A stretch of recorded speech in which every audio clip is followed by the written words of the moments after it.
Everyone. Today I want to share 12 things that I learned in my 20s.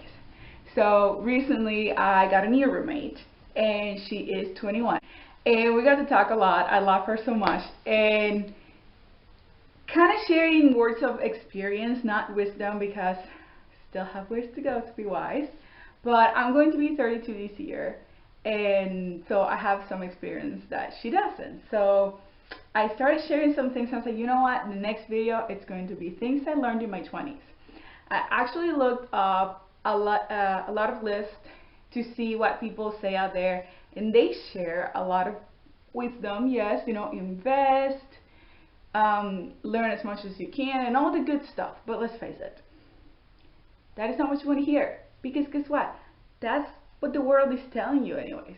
What are really things that you go through in your 20s? Well, these are things that I either learned by experience myself or by going through it with friends and really close family. So, number one, sending nudes, it's stupid. For one moment, once you send it, the person is going to be like, oh my gosh, you're so hot, this and that.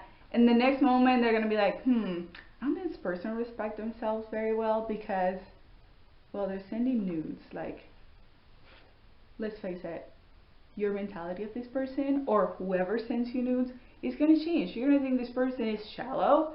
You're going to think this person doesn't have self-respect and obviously doesn't respect you. So trust me, sending nudes is stupid. Number two, having premarital sex is useless. I used to have coworkers that think, I would say still think, then having premarital sex is necessary to see if you're sexually compatible with the person. As someone that has made many mistakes in their past, I can tell you what makes sex great. It's not how many tricks you know, it's how much you love this person. And if you love this person, you will marry them. So premarital sex is useless. Besides, once you have sex with a person, you create soul ties. And you can read about that in 1 Corinthians. And that's not good for you because then if that relationship doesn't work, which let's face it, more than likely it's not going to work, you're then eventually going to have a lot of issues trying to build healthy relationship with someone because your soul is attached to someone else. Even if you don't believe in this, even if you're watching this video and you're not a Christian, it still creates soul ties and that is not good. So trust me, premarital sex is useless. 3. Getting pregnant to keep a relationship doesn't work. In Genesis, you have Leah. Leah is Rebecca's older sister, and Jacob's father-in-law tricked him into it.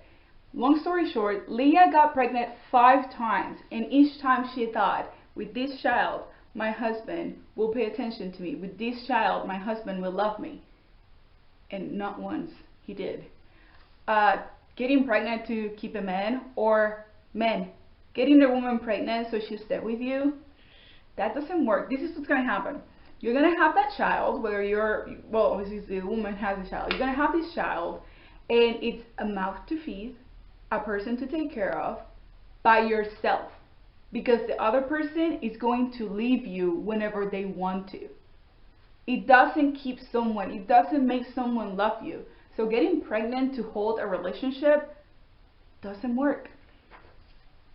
4. There is no holy grail for a perfect relationship. In the past few years, I've been reading a lot about relationships, reading a lot about personalities, reading a lot about marriage, reading a lot about engagements, watching a lot of YouTube videos, and needless to say, this is all great. So if you want to do it, I will encourage you to do so. You learn a lot. But one thing that I found, especially entering into my 30s, is like there's no holy grail to like how to make a relationship work. Every person is different. So the dynamics that you're going to have in each relationship is going to be different. There's not one thing that you're going to do that it's, okay, if I do this one thing different, then that's what's going to make me, like, I can keep everything else the same. I can be the same. You're just going to have to, if you really want to be with this person, just be with this person and talk. Communication, it's, if anything, communication is the holy grail. That feeling of being able to securely say to a person, hey, this hurt me, or I don't like this. Knowing that the person will respect you enough to say, okay, well, let's figure this out, how we can make this work. That is the only holy grail possible out there. Everything else, there's no such thing. 5. Body image doesn't get you a relationship faster. Whether you're skinny or not skinny, whether you show off skin or you dress modestly, that's not going to get you a relationship faster because it's not how you look. I've seen big women that do not take care of themselves getting married. I've seen skinny girls that definitely look like they're about to die. Being single, and vice versa. I've seen women that always dress like they're going to walk in a runway, being single, and I've seen women that wear pajamas every day getting married. How you look only affects your self-esteem, and that's what's important. So if how you look doesn't make you feel well, then do something about it. But don't do something just because you want someone to look at you, just because you want to impress someone. It is just not gonna help because it doesn't make a difference. This one I learned, this one is interesting. Number 6 is higher education will always be there. And this one I learned a lot by trial and error, because I wanted to join the military right after high school, but my mom was like, no, you should go to college. And well, the culture in Puerto Rico is like you obey your parents, especially if you live in their house. So I went to college and I found out what I did not want it to be. I always thought I wanted to be a doctor, and I went to college thinking that I'm going to be a doctor. Well, I don't want to be a doctor. I don't like math. Not too sure I like science.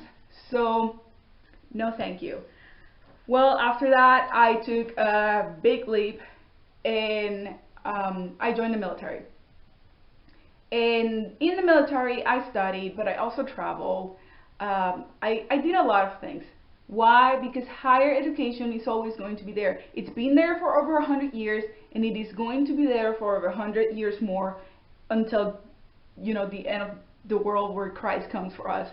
But don't worry about, man, I have to finish my degree by the time I'm 21 and then jump into this and then jump into that. Let me tell you this. Every time you make a plan, this is what God says. That is adorable. We're not doing that, okay?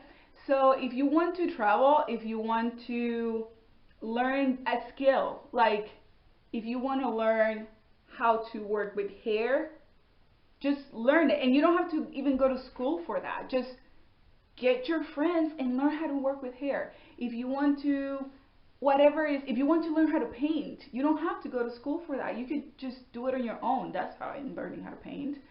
And if you want to travel, like I said, just go ahead and travel. Work. If you want to work and save a lot of money and invest, do that. Higher education will always be there. And I'm not saying don't go to college. I'm in college. I love studying. I'm thinking about going for my PhD after this. But what I'm saying is don't rush it. It's okay if you graduate from your undergrad when you're 30. I have a lot of friends that have done that. Actually, I think I graduated from my undergrad just the year I turned 30. So it's okay. I'm about to be 32 and I still have one more year to go before I finish my master's degree. So again, higher education will be there. You got this. 7. Alcohol, or alcoholic drinking, it's overrated. Listen, hangovers are not fun. You make a fool of yourself, and overall you really don't have that much fun. So don't drink. Now, I have to say, I am not opposed to people drinking. If you are a person over the age of 21 and you want to moderately, with self-control, drink, go ahead and do so.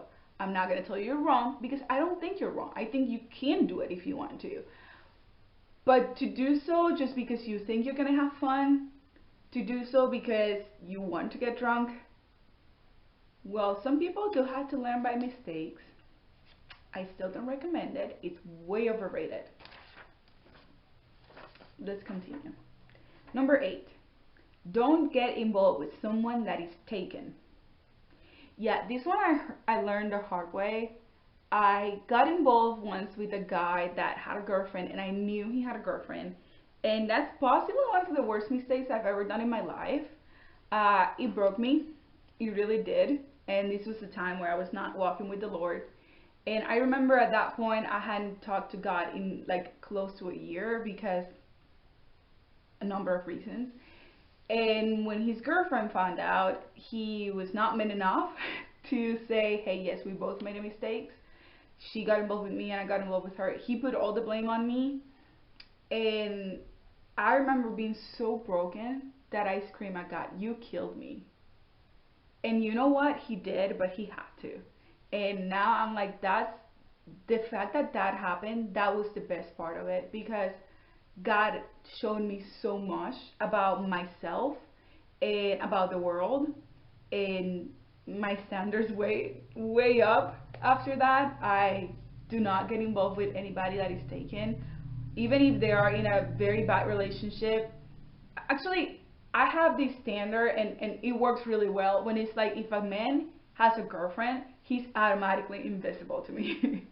So it's really good because it doesn't like develop, it doesn't allow me to develop anything for anyone that is just not emotionally available or available whatsoever. So don't get that. Don't do that. It's a bad temptation with worse results. And trust me, you don't want to get involved with someone that is taken, even if it's just a boyfriend-girlfriend relationship. You do not want to do that. Number 9, this is a tough one. All breakups are bad. And we have a lot to talk about this. Okay. First of all, don't stay in a relationship just because you're afraid to hurt. If it ends, it's going to hurt.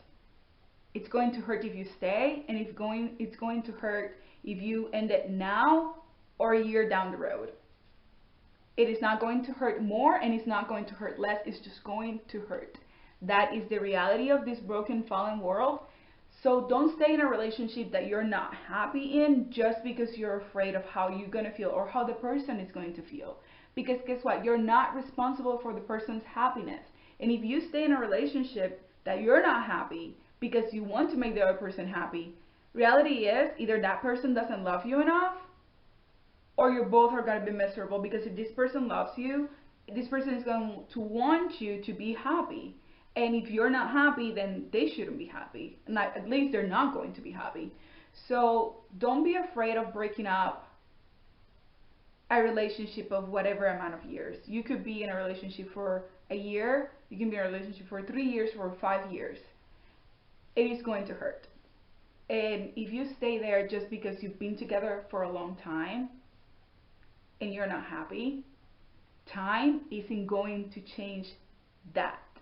You're still going to be unhappy if the relationship per se with this person is not making you happy right now. Getting married, having a kid, thinking if this happens then we're going to be happy afterwards, not gonna happen. You're just gonna be even more miserable. There's this one time I was with a guy, and it was a long distance relationship, which, needless to say, long distance is not for everybody. Okay, so if you don't see it working, save yourself and get out of it. Because, and don't get me wrong, some people do make it work. I've seen it and it's like, wow, this is very impressive, but it is not for everybody. And in my relationship, my past relationship, I really loved this guy. Like, I legitimately loved this guy. I haven't been in love since. I really loved him. And we talked about getting married. We were going to elope. But distance wasn't in our advantage. Military obligations were going to keep us apart. And we broke up. And it was really hurtful. It hurt a lot. It really did hurt a lot. But now thinking back, had we gotten married and tried to like make it work until we were able to be together, not only that time frame was going to be hard, we would both be stuck in a very awful marriage. because I don't think we were meant for each other. He always wanted kids. Turns out I can't have kids.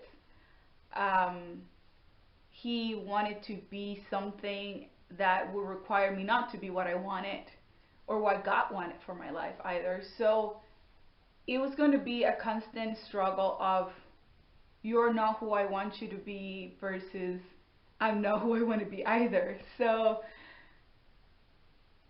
it wasn't going to help. Getting married wasn't going to help. So if you're in a bad situation, and I'm going to pause here and say if you are in a bad situation and you need someone to talk to, send me a message. We'll schedule something and we'll talk.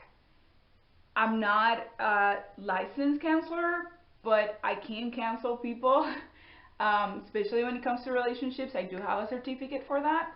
So please contact me. We'll talk. I'm not going to give you the answer, but I'm going to guide you so you can find the answer within yourself, because we all have the answers within ourselves. And we'll invite the Holy Spirit, if you're a Christian, we'll invite the Holy Spirit to guide you through it. But do not stay in a relationship or do not progress in further serious steps in a relationship if you're already not happy, because things are not going to change. Number 10, most people don't stay in your life.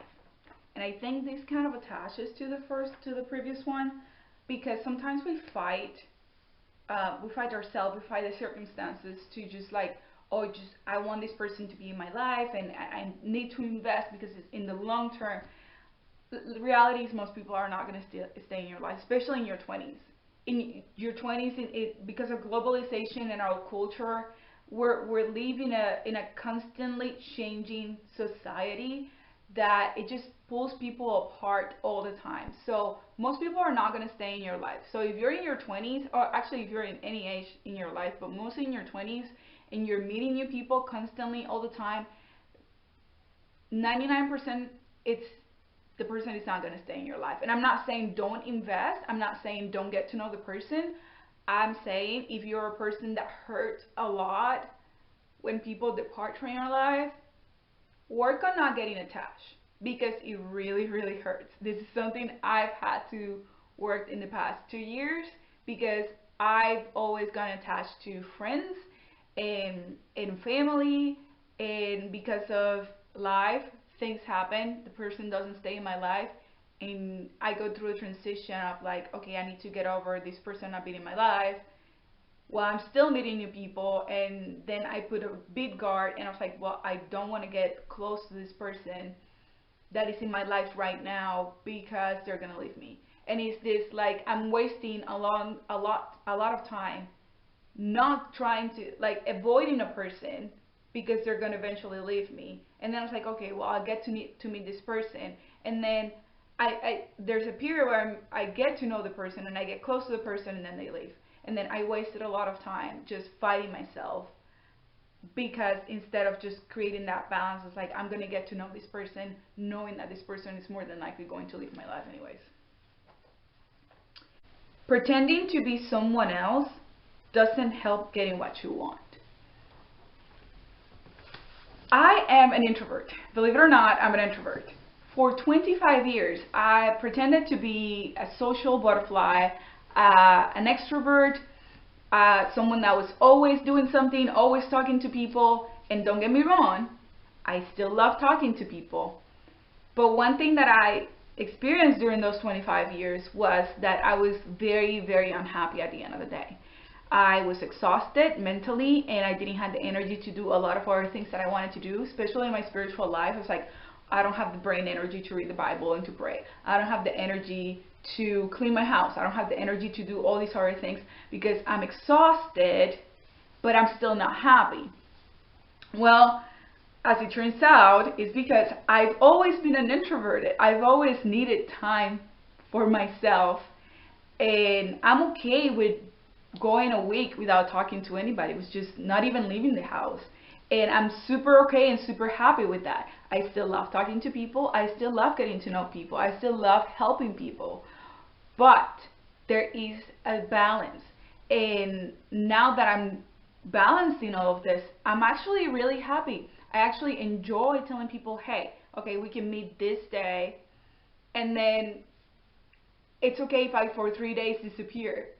Like nobody's like, I still text people, but I don't talk to them like all day every day. I don't see them face to face every day. I don't have to get out of my house every day. I have time to invest in my relationship with God. I am happy and I'm still doing a lot of social interactions. So if you suddenly find yourself, it's like, okay, I'm doing all of this because I like this, but I'm not happy and I'm exhausted, you might want to just evaluate yourself and see if you're just pretending to be someone that you're not to get something. One of the main reasons I pretended to be a social butterfly for 25 years is because I've always had this longing to belong somewhere, to be part of something. And I thought that only by being a social butterfly and talking to everybody and being with people all the time, I was going to belong.